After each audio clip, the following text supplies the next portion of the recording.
Des vagues de 10 mètres de haut qui emportent tout sur leur passage, les voitures, les bateaux et même les maisons. À Sendai, au nord-est du Japon, la mer s'est infiltrée jusqu'à 5 km à l'intérieur des terres. Un raz-de-marée dévastateur né du séisme le plus violent jamais enregistré au Japon. Un séisme de magnitude 8,9 est exceptionnel à l'échelle du globe. Le dernier en date est un séisme au Chili l'année dernière, à Maolé. Mais en moyenne, on a un séisme de magnitude 8,9 une fois par an à l'échelle du globe. Pour le Japon, c'est le plus gros séisme jamais enregistré.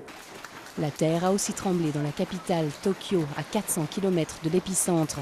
2 longues minutes d'angoisse pour des Japonais pourtant bien habitués aux secousses. Dans ce supermarché, les clients ont mis quelques instants avant de réaliser ce qui se passait. À l'extérieur, même vision hallucinante. Les gratte-ciel se mettent à tanguer. Le bilan humain de la catastrophe s'alourdit d'heure en heure et les répliques du séisme continuent.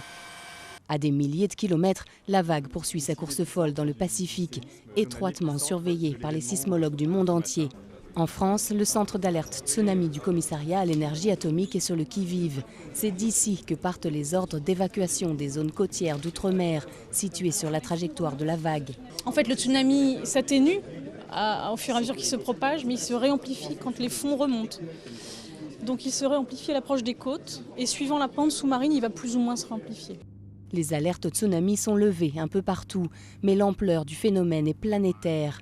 Sur les côtes françaises même, la vague pourrait relever le niveau de la mer de quelques centimètres.